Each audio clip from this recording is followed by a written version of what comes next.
No, of course not. It's not supposed to.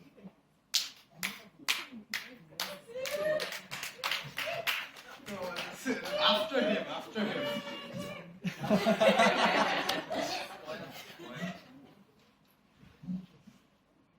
So why do we believe we will win this debate? It's primarily because the bulk of the arguments coming out of the opposition challenge the assumption that we have in the very motion. That is to say, when they come up and tell you the world in these niche markets are not just superstardom and being broke, which they are, by the way, but let's assume they aren't. Let's say there is a middle ground where game developers can live a normal life of financial stability. Then we're not talking about game developers, ladies and gentlemen, because game developing then is no longer a job that is financially unstable. They challenge these assumptions that we have in the very debate. When they come up and tell you doctors and lawyers are not actually financially stable, then we'll tell you then in that world, which does not exist because we recognize doctors and lawyers are actually financially stable, but if they weren't, we'd say that would not be the job we advocated in our world either. When they tell you there is avenue for vocational training and you can become financially stable even after following your dream job, then following that dream job is not something that makes you financially unstable. Crowdfunding makes some jobs possible.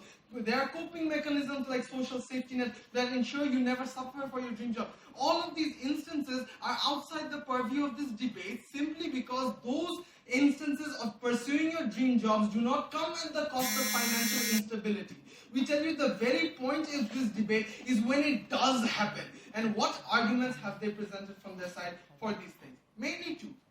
First, happiness is devoid of result. That is to say, I will be happy simply for doing the thing that I do, and there will be no scope for me to be unhappy.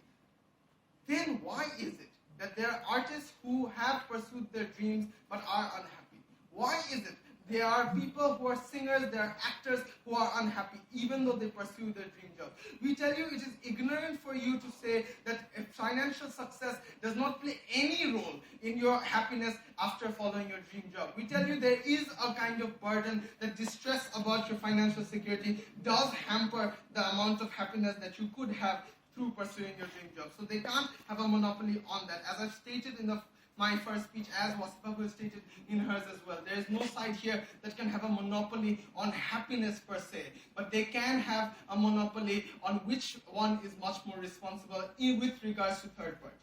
But before I move there, there's a second idea, that there are pioneers. In 1995, if we had done the kind of mentality that we have now, there would not be any Dota 2 players in Bangladesh. We tell you, first of all, in my arguments, that it's unlikely that these areas will have expanded financial stability simply because more people are entering.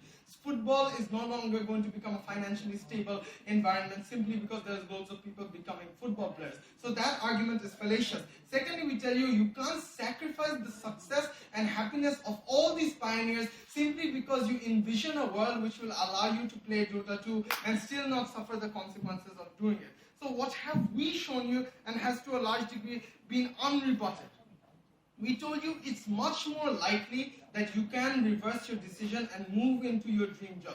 We recognize that some things are very structurally impossible for you to go back into, such as football player. You can't become a soccer player after you're 50. But there are many other jobs where it is possible for you to go into, which they do not address. We tell you also that there is third-party harm. They said it is fallacious for us to assume that people will be dependent on you. We tell you no man is an island entire of itself. It's very likely that you're going to have people dependent on you regardless of how you plan your families.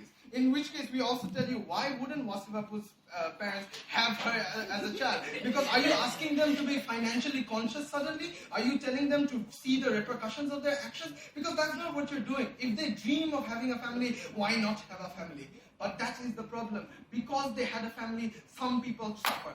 Some people suffer and are hamstringed forever because of the cycle of poverty, where they can never get out of it simply because you wanted to become an artist. We simply don't see how they can have the moral high ground.